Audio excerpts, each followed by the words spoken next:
Jiggly stuff, jiggly stuff. Oh, so what does this particular Pokemon and the NANOGrav 15 year release actually have to do with anything we're talking about? Well, you all know what that means. We conjecture ahead. Oh, that's the wrong thing. We don't want to end the broadcast. Although this is going to be weird, and it's going to be about a different. Title of the conference was something like "Ground Truth" or "Turtles All the Way Down," and so it seems as though there's one Ruliad. I don't think it rules them all, and it might be just hyper-rulial turtles all the way down.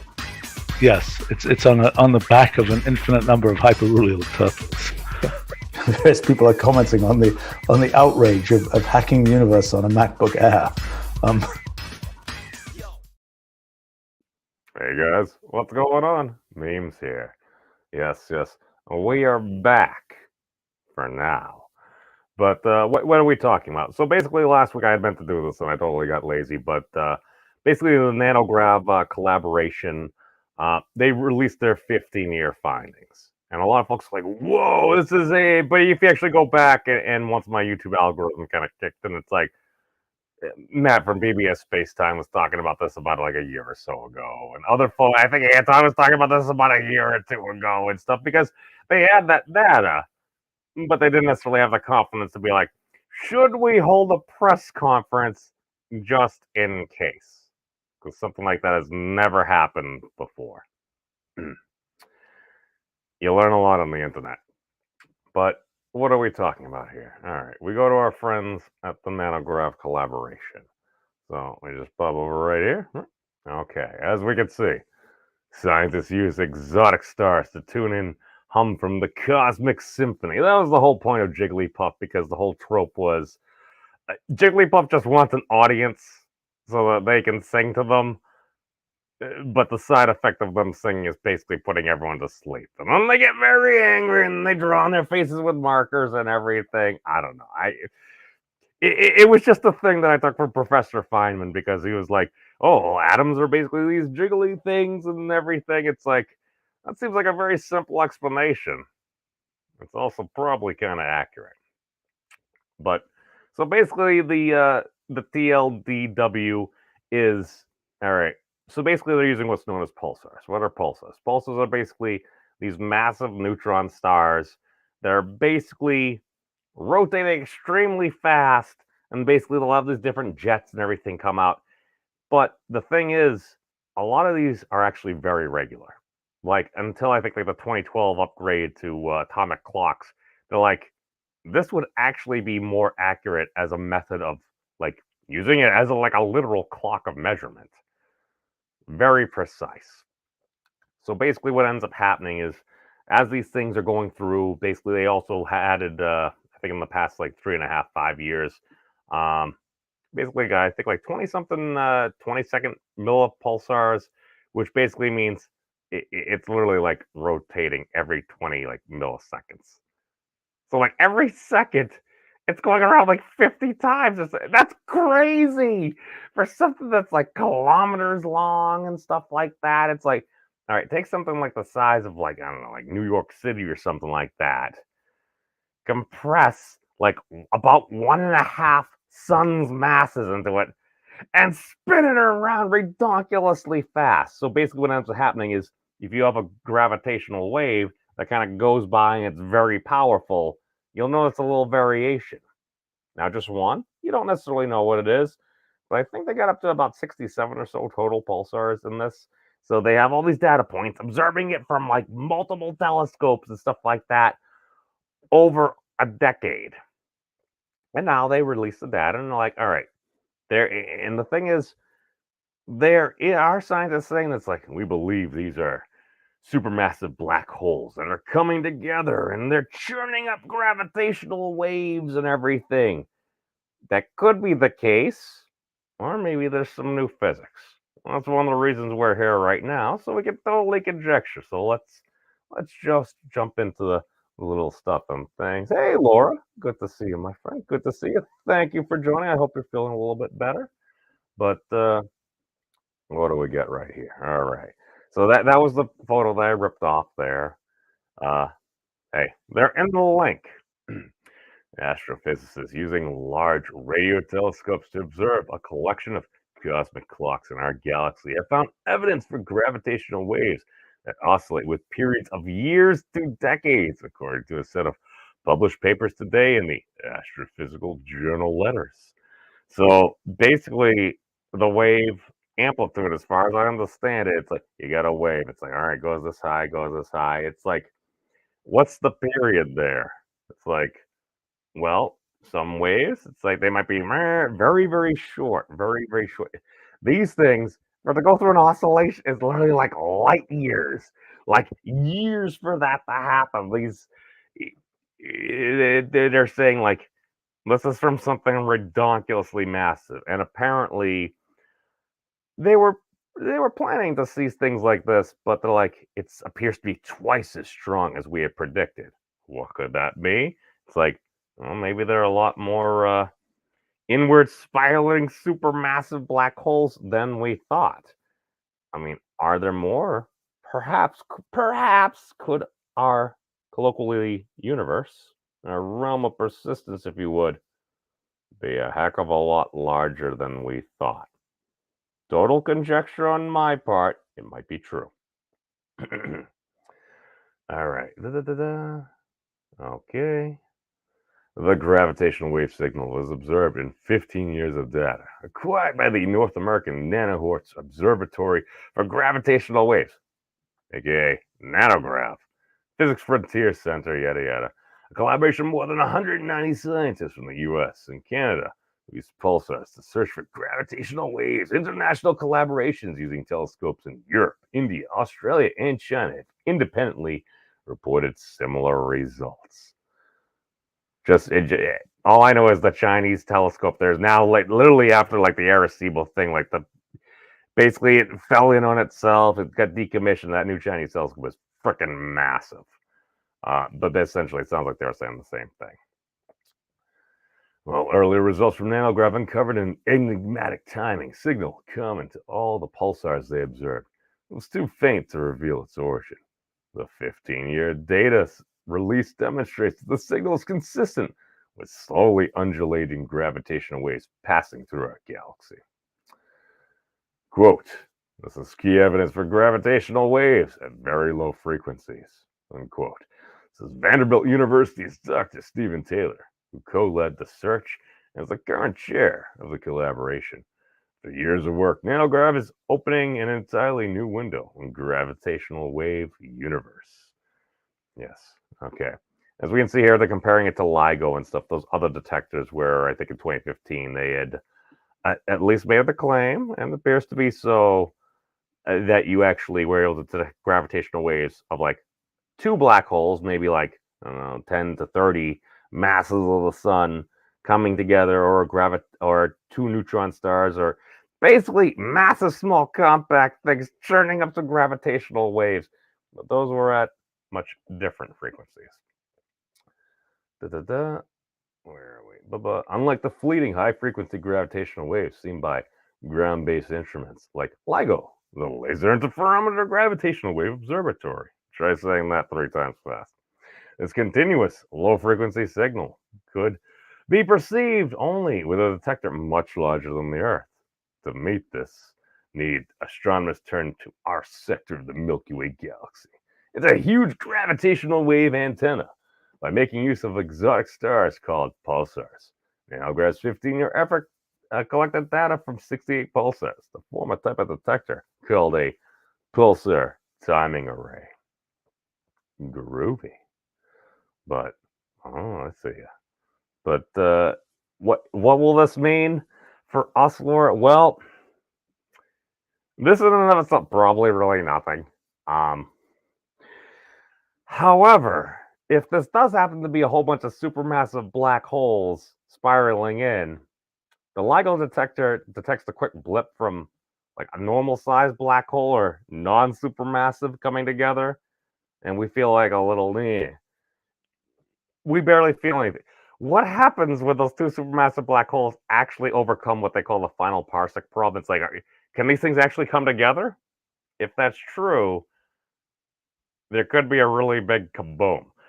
Will it really affect us? I don't know. All I know is it's probably going to be a lot more than the star flickers. Maybe some actual things will happen. I tend to personally, and I don't know this, I am not an actually professionally trained physicist, biologist, astronomer, cosmologist. I feel like life on Earth would notice.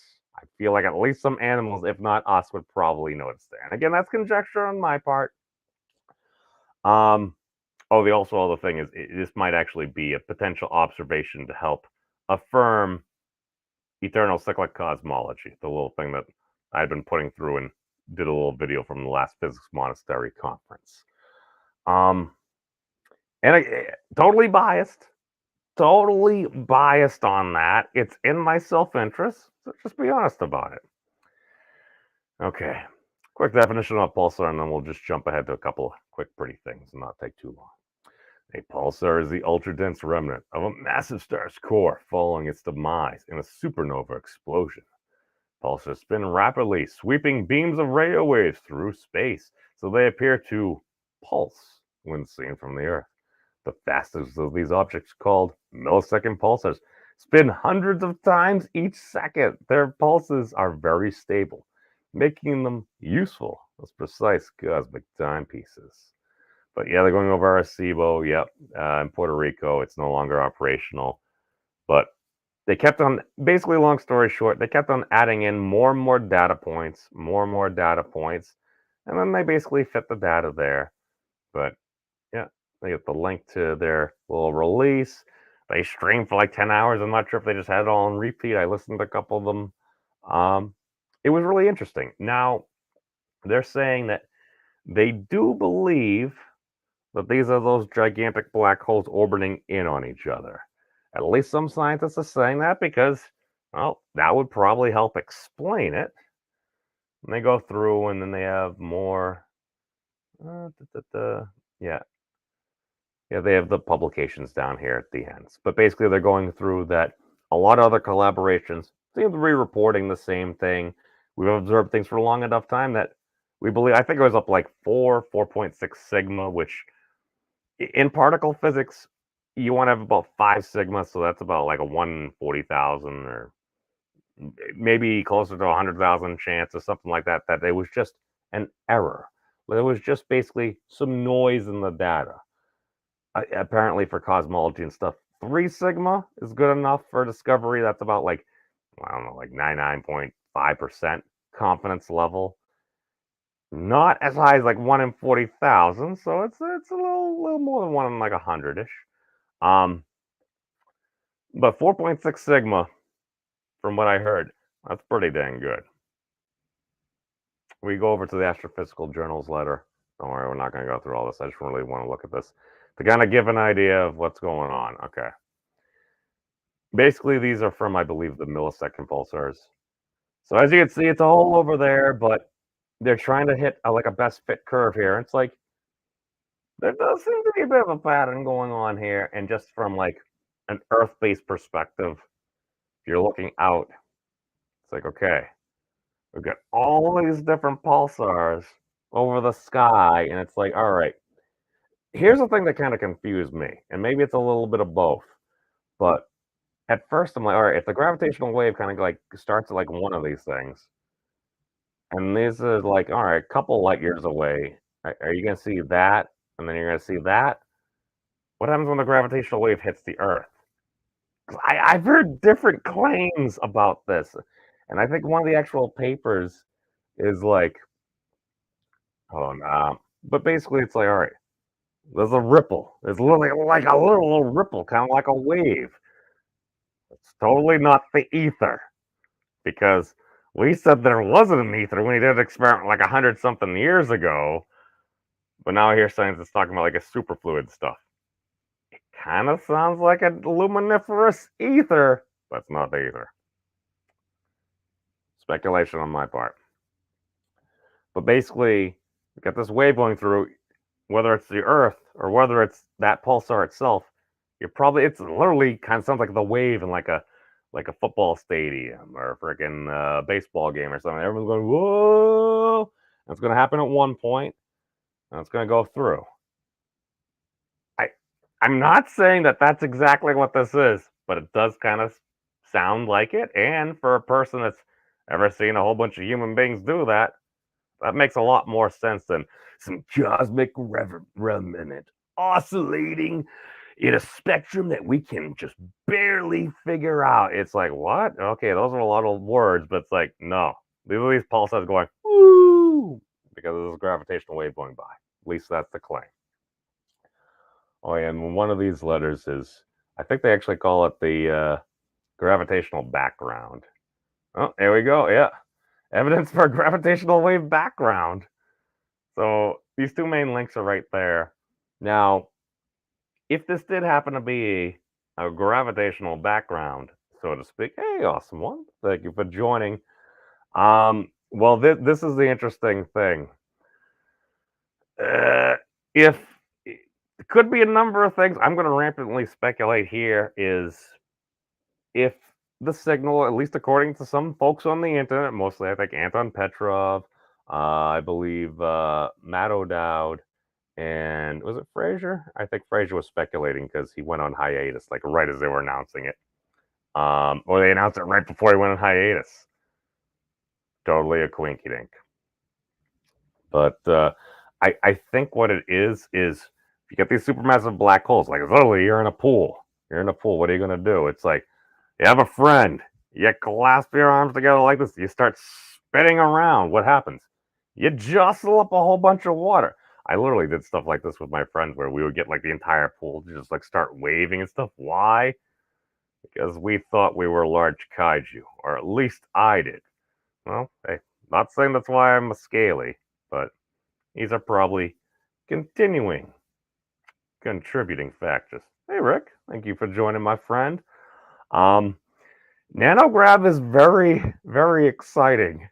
It's I'm trying to remain low key about it and everything, but and again, you're like, all right, if we also happen to have, and again, I'm just pitching some ideas out there and everything. I don't know. So what happens when gravitational waves ripple? What happens if hypothetically we're in a hypersphere, maximum volume? Is it going to keep rippling around? Is that energy transferred? Where does it come from? Where does it go? I'm not sure it's Con Joe, but oh yeah, also the whole eternal cyclic cosmology and everything thing. It's like depending on how that works, might be a background there. If we are going to continue to persist, ocean waves are gravitational wave. Well, I'm pretty sure that's accurate because if there wasn't any gravity around, I'm pretty sure it'd just be flying up all over the place there. I don't know. As long as we don't overcomplicate things, I feel like it. Just my opinion. Just my opinion. I think we might overcomplicate things sometimes. Sometimes we probably just undercomplicate them, and then we leave people with like, okay, that still doesn't really make sense. So, oh, gravitational waves are not like ocean waves. Okay, that's I can see it too, just because the oscillate. Well, I guess we're gonna have to see. Personally, I tend to usually think of it like the sound thing because if you end up having sound, well, the rubber sheet thing, GR is undersimplified. It's like, all right, you're showing a 2D thing, but if you're going to be within a 3D realm and everything, it's very interesting. But I think there's going to be a lot of very interesting. Yes, awesome, kaboom.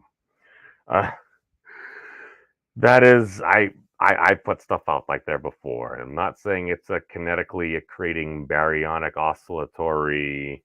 What are the other two words I have there?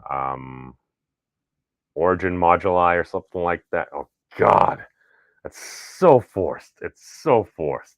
But all I'm saying is we're starting to get better detection, and a lot of more folks are paying attention to this. So I'm pretty sure There's going to be some very interesting things coming in the very near future, I claim. But that's all we got for right now. Please let everybody take care of yourselves. It's a very interesting world out there, and I think it's going to get a lot more interesting for a lot of us. So, take care.